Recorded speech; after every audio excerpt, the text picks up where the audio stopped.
YTN라디오 이동현 뉴스 정면승부 4부 시작하겠습니다. 이번에는 젊은 정치인들의 생각을 들어보는 시간입니다. 더불어민주당 장종화 청년대변인, 자유한국당 저스티스리그의 백경훈 위원 나왔습니다. 어서 오십시오. 네, 반갑습니다. 네, 안녕하세요. 장경태 위원장 어디 갔어요?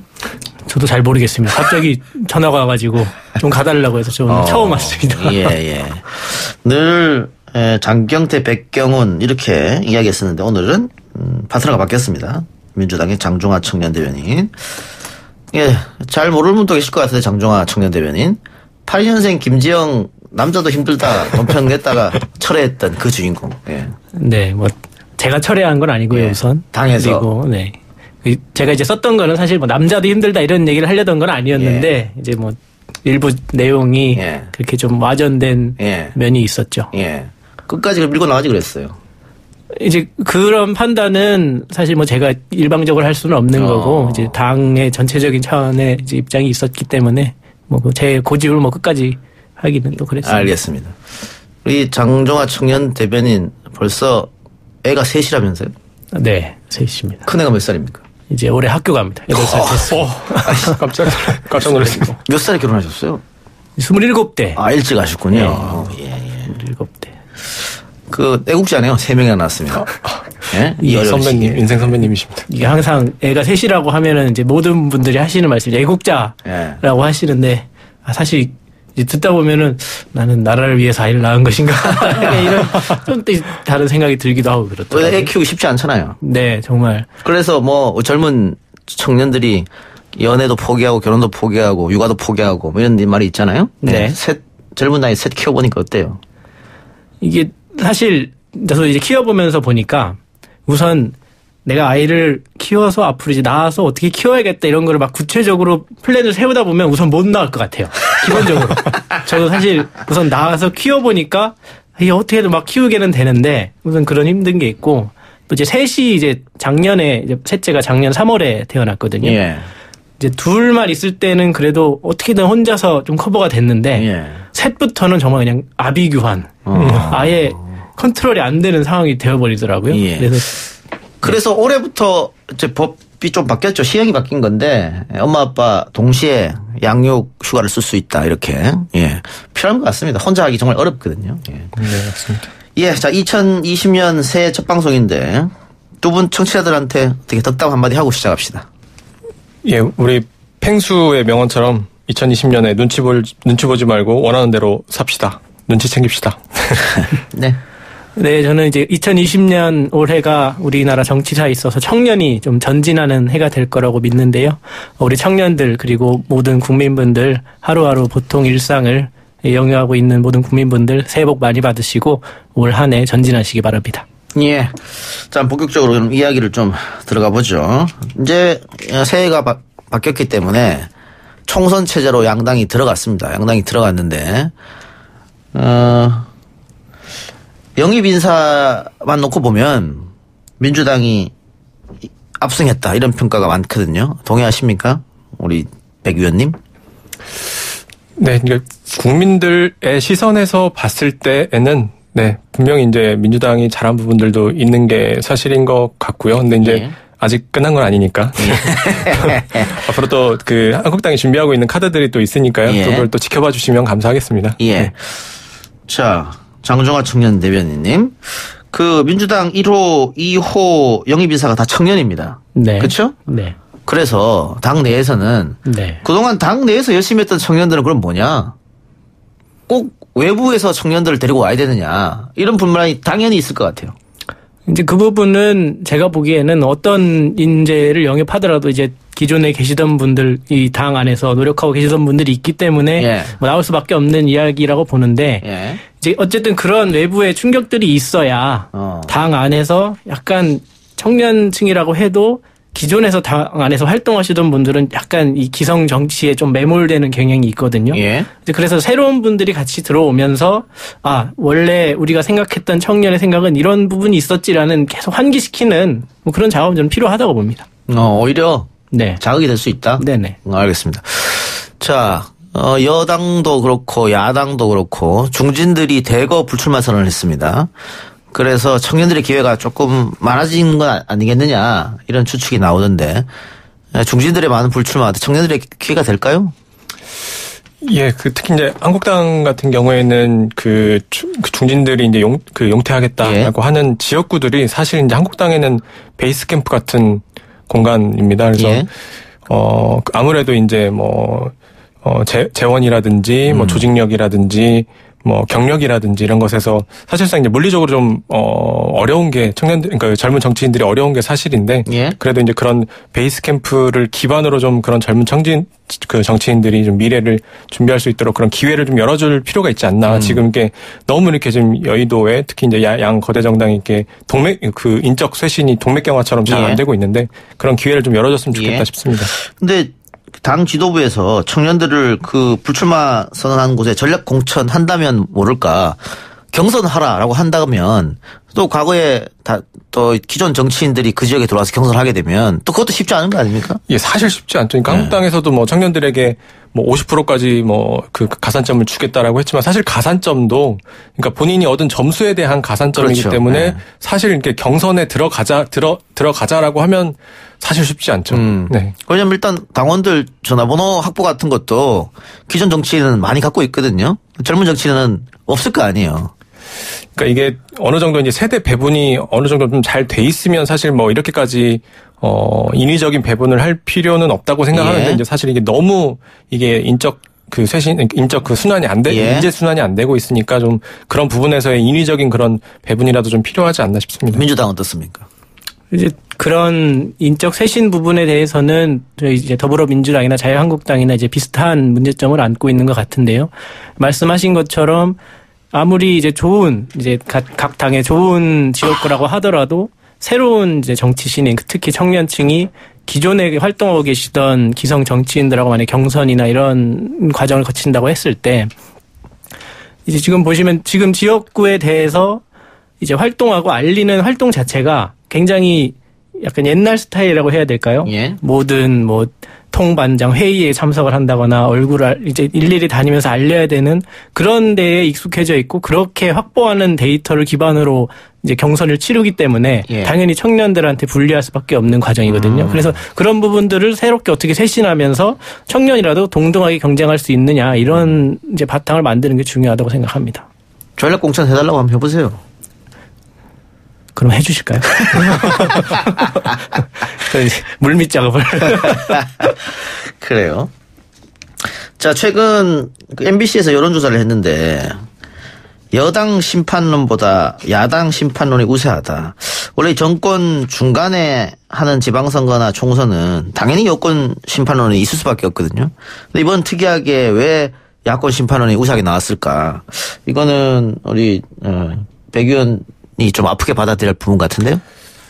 예, 일면 그렇게 아프게 받아들여야 되는 면도 있는데 또 이게 조사, 특히 이제 여론조사 결과를 좀 면밀하게 볼 필요도 있는 것 같습니다. 이제 그렇게 많이 회자되는 그 여론조사가 뭐냐고 보면 이제 MBC나 한겨레, 한국일보에서 조사한 결과를 많이 이야기들을 하는데 근데 여기서 보면 이 방식이 보면 이게 전화 면접 방식입니다. 이게 근데 이제 이 전화 면접 방식이 최근에 그런 선거 결과와 또 비교해서 봤을 때는 이게 잘 맞지 않거든요. 특히 이제 그 한국당을 지지하시는 분들이 이제 좀 이 샤이층으로 많이 숨어 계시고 그래서 전화 면접 방식으로 하면 한국당에 대한 지지율이 굉장히 좀 많이 안 나오는 게 사실입니다. 이제 그런 것들이 이제 지난 지방선거를 봐도 그렇고 그런 것들 봤을 때 이제 실제 이제 그 전화 면접이 100%인 갤럽과 또 ARS를 주로 하는 이제 리얼미터에 대한 결과만 또 비교해봐도 사실 이제 리얼미터가 이제 그런 선거 결과가 더 잘 맞기는 하고, 그러니까 그게 맞냐 맞지 않냐는 둘째치고 일단 그런 결과를 놓고 봤을 때는 일단 리얼미터 결과가 더 많이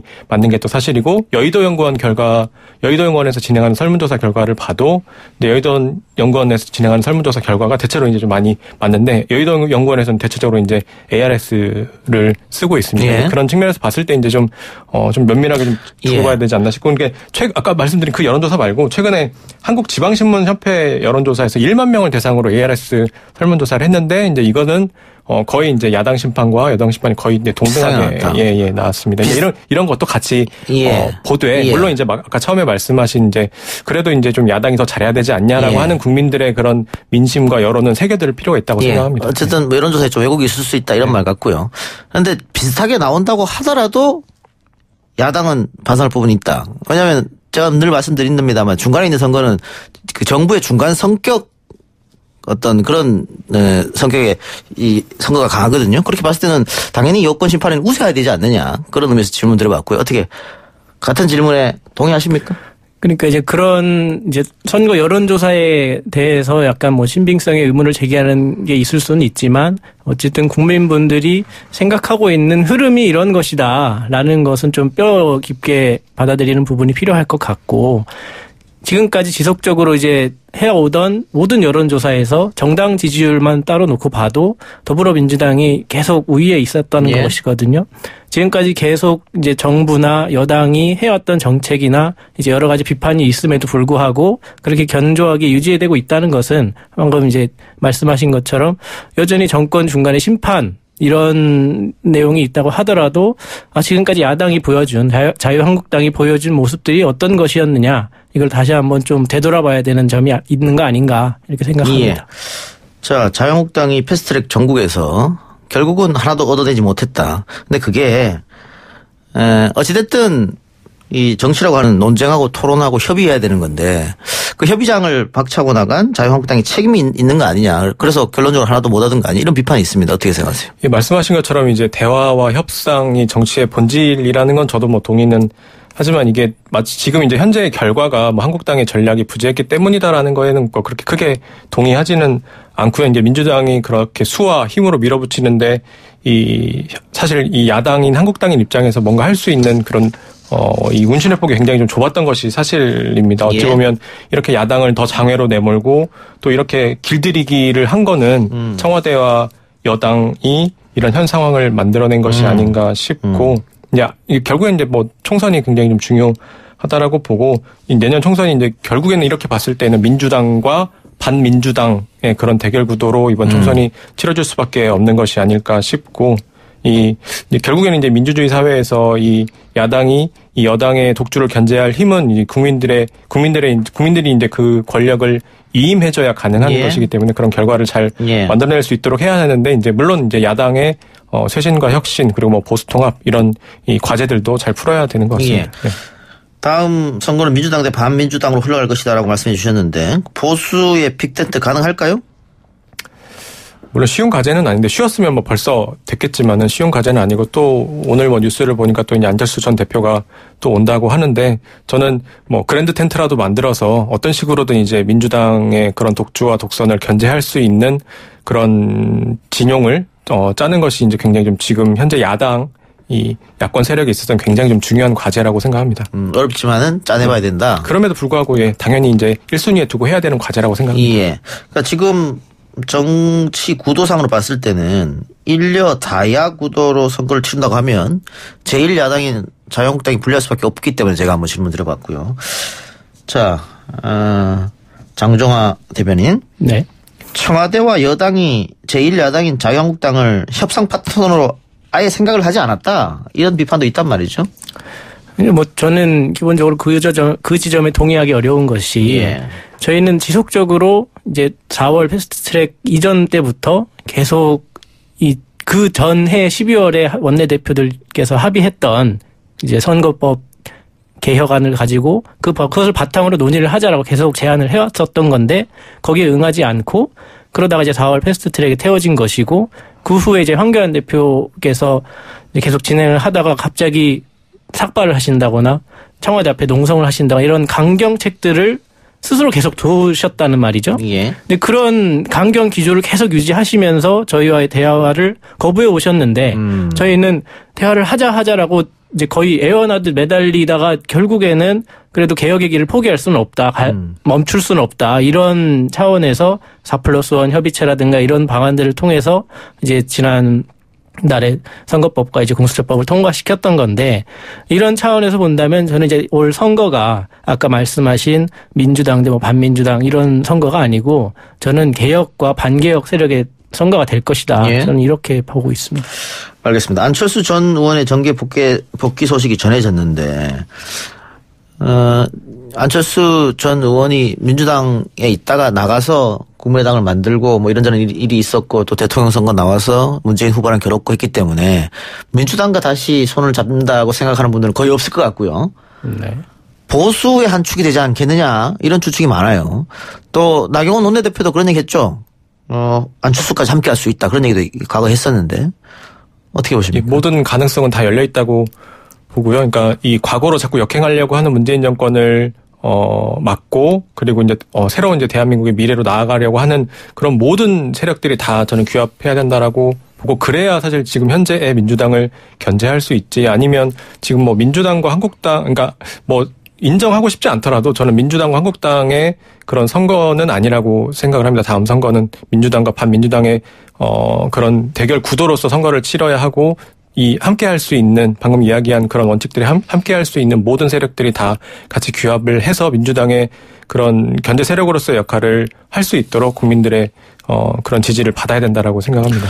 근데 현실적으로 유승민 의원과도 함께 하기가 어려운데 안철수까지 어떻게 함께 하겠느냐. 근데 이제 뭐 완전히 뭐 통합 뭐 가장 좋은 건 사실 뭐 모든 이 통합이 이루어지는 것이 가장 좋겠지만은 뭐 그러지 않더라도 이제 뭐 연대 차원에서라도 얼마든지 선거는 치를 수 있다고 생각합니다.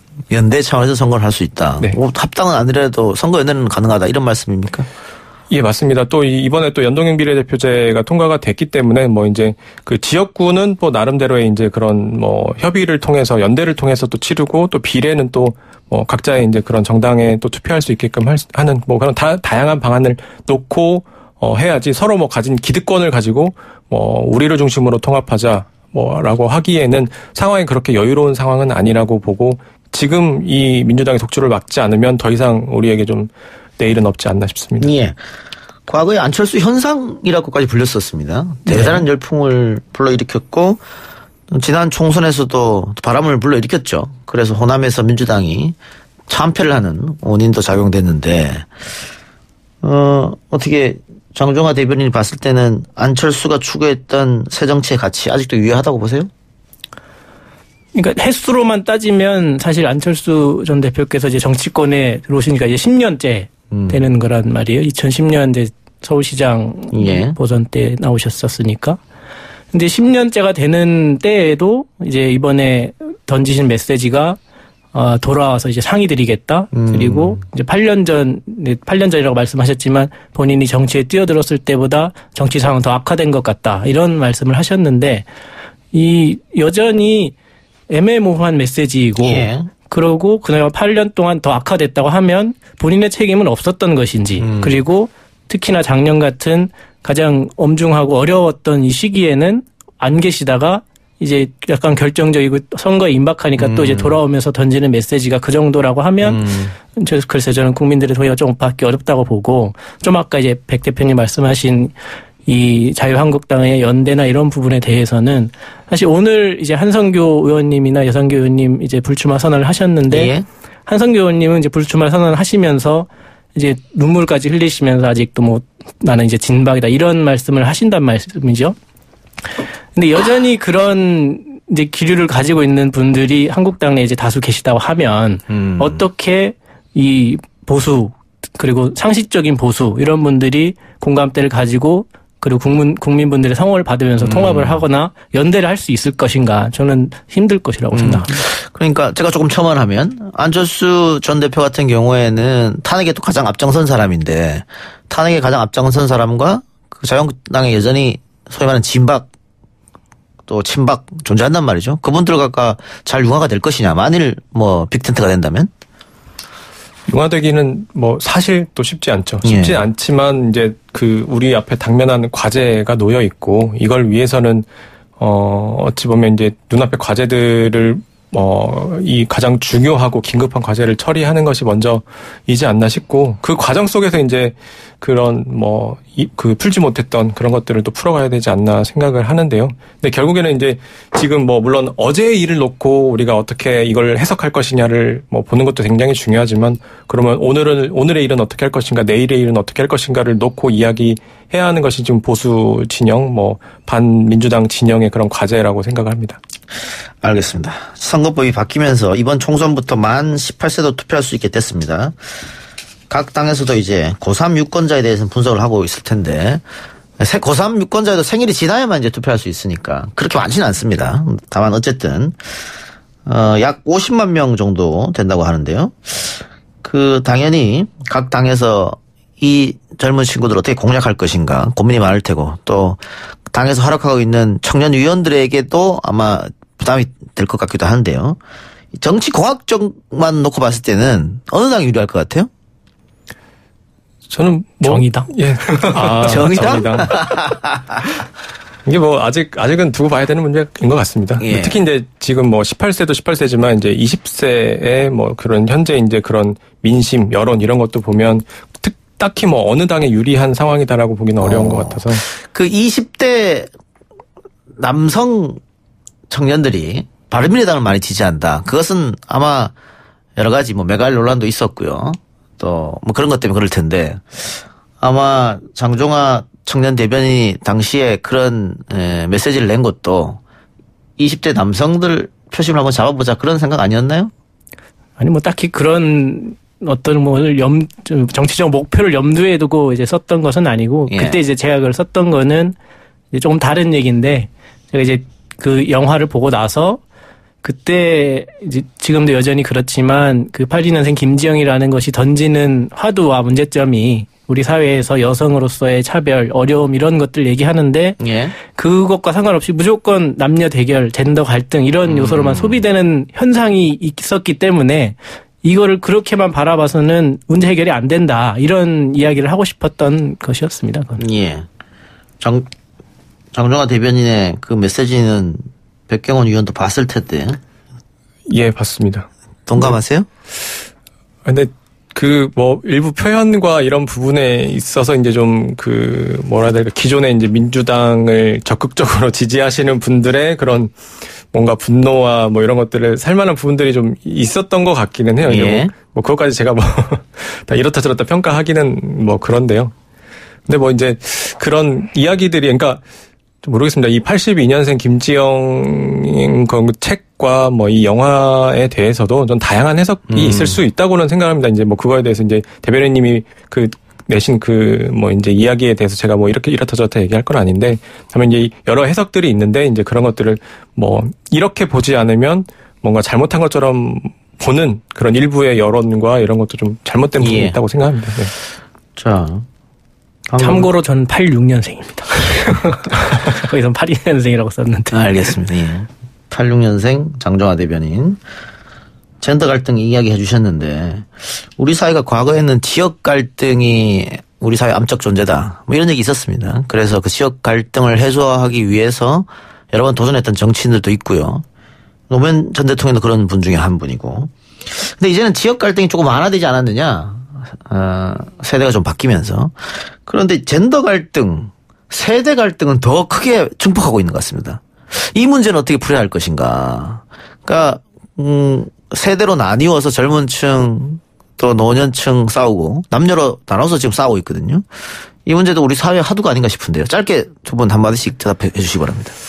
예, 그래서 저는 더 이제 정치권의 역할이 굉장히 좀 중요하다고 봅니다. 그러니까 어찌 보면 이제 이 사회가 세상이 굉장히 빠르게 변해가고 있고 특히 이제 기술의 진보가 이끄는 세상의 변화가 굉장히 빠르면서 새 것에 굉장히 민감한 젊은 세대가 있고 또 이제 기성세대가 있는데 그 굉장히 좀 다양한 사람들이 지금 삶을 다 영위하고 있는 세상에 살아가고 있는데 그 안에서 이제 그동안 우리가 경험해보지 못했던 그런 갈등들이 나타나고 있다라고 보고 그런 과정들을 이제 물론 이 가장 이제 최선두에서는 또 이제 정치 지도자들의 역할도 또 필요하고 이제 그런 것들을 또 이 안전망 역할을 해줄 수 있는 그런 시민사회의 역할, 제3섹터의 역할이 필요한데 이제 이런 담론들이 여전히 아직은 성숙되지 않은 것 같습니다. 예. 네, 우선 첫 번째로는 당연히 이제 상대방의 입장을 한번 생각해보는 자세가 제일 먼저 필요할 것 같고, 특히나 이제 남녀 문제에 관해서는 특히 이제 젊은 남성층 분들 중에서 일부 생각하시는 게 여성 차별이 없다라고 주장하시는 분들 중에서는 내가 내 삶에서 여성을 차별한 적이 없기 때문에 여성 차별이 없다 이런 식으로 약간 사고를 하시는 분들이 있는데 그런 것과 실제 사회적으로 존재하는 차별과는 좀 다른 차원의 문제라는 것, 이런 것을 좀 함께 어우러져 생각할 수 있는 자세가 좀 더 필요할 것 같습니다. 알겠습니다. 두 분 말씀 오늘 고맙고요. 예, 장종화 청년대변인 처음 나오셨는데 말씀을 잘하시네요. 감사합니다. 예, 장영태 의원 앞으로 나오지 말라고 했습니다. 자, 다음 주에 뵙겠습니다. 수고하셨습니다. 감사합니다. 네, 감사합니다.